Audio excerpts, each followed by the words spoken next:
Tolly then wanted to know whose the witch ball was, and how it came to be there.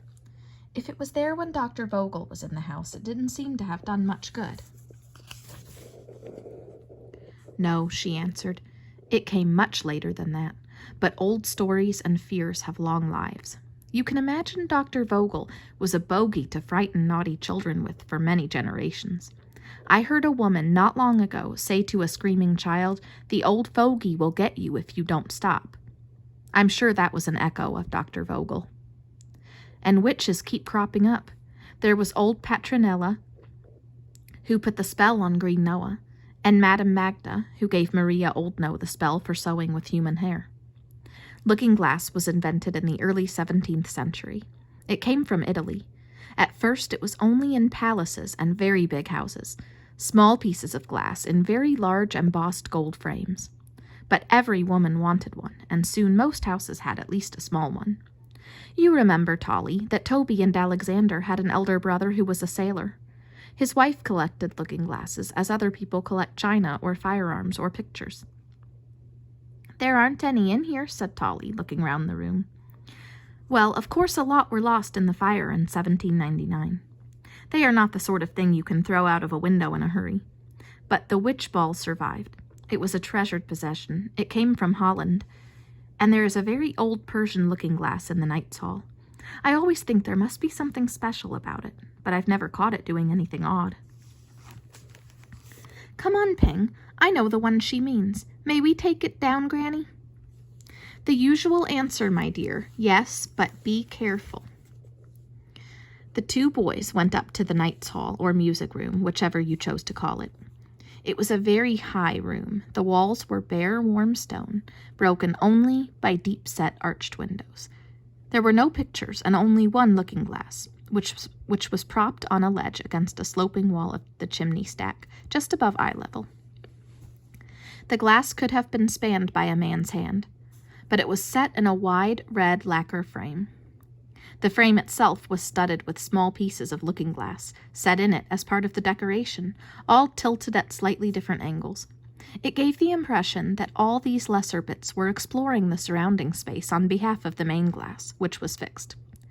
The frame was leaning back against the wall, so that the glass looked upward.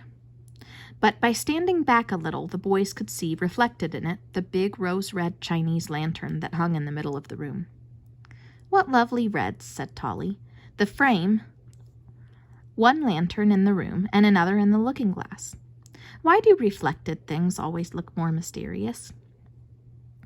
Tolly, Ping was looking puzzled. Tolly, look at the lantern in the glass. You see how it is swinging very slightly in the draught? Now look at the real one. It is hanging quite still. It often does swing, said Tolly, especially in the winter. When the heaters and candles are on and the warmth is rising, I've often noticed it. But it isn't swinging now. No, it isn't. The boys stood silent for a while, looking from the mirror to the lantern and back. A tortoise-shell butterfly flew round the real lantern and perched on its painted chrysanthemum. There was no butterfly on the mirror lantern. All I can think, said Ping at last, is that this glass reflects the right place, but at another time. It only reflects the ceiling half of the room where nothing goes on, so it could be ages before anyone noticed, Tolly agreed. The question is, does it reflect the past or the future? It will be the past in this house. Lift it down, Tolly, and let's look at it properly.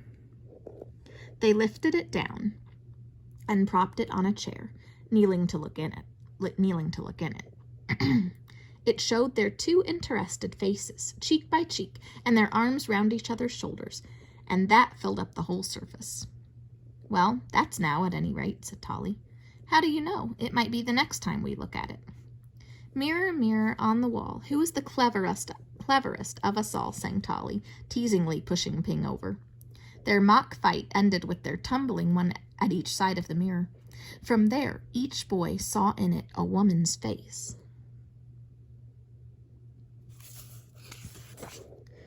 It was colorless and like a sculptured saint's head on a cathedral porch. But this face had an evil sneer, as shocking as if the expression of one of the gargoyles had strayed onto the face of the Madonna. It was there for so short a time, they were left wondering if they had imagined it. Of course they looked round the room. There were 2 sculptured heads behind them on the Norman fireplace, but not at all like the one they had seen. They were restful and gravely smiling. These were restful and gravely smiling. "Lordy," said Tolly, sitting down with a bump, "to think I said I liked ghosts." Ping was looking thoughtful, but his face was never without a certain impish resolution. "I don't think that was a ghost. I had a feeling it didn't mean to be seen.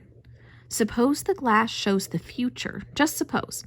What I think is, if that person is coming here, it would be better to take the glass up to our room where nobody ever comes. It would be better if she didn't know we knew in advance. It's always better with dangerous people." "But if we could see her, wouldn't she have seen us? You can't help that in mirrors."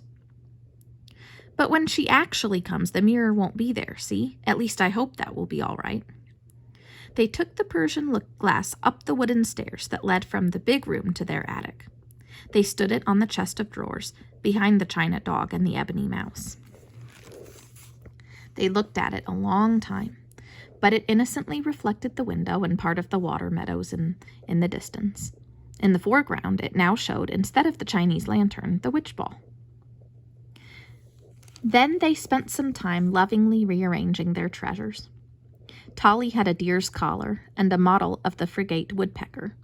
Ping had Piers Madeley's green glass flagon, a map of the islands, and a large photo given him by the keeper of Hanno, the gorilla whom Ping had sheltered and fed in the thicket of Green Knowe when he escaped from the zoo. He also had a Burmese prayer bell that he had found in a deserted jungle temple and brought to England with him. They each had a collection of stones from Anglesey. The witch ball and the Persian glass they had in common. "What a lot of strange things we are collecting in here. I wonder what next?" What next was becoming Tolly's personal motto. "Let's go down and help Grand, and then we'll do the garden." Doing the garden meant going all round, following every path, showing each other exactly where every single thing had happened. Swarming over the fallen tree that had been Hanno's bridge across the moat. Climbing all the trees, looking at Green Knowe from every possible vantage point and loving it every minute. As Ping was forest-born, he was able to compete on equal terms with Tolly, who knew all the trees and holds. If Tolly rocked in at the top fork of the giant beech tree from which he got the best view of Green Knowe as a Norman building, singing sea chanties at the top of his voice, Ping from a tall pear tree in the orchard from which he could see the circle of the moat and the course of the river, answered with strange and distant Chinese songs. In this duet all the birds joined with enthusiasm. They were at home.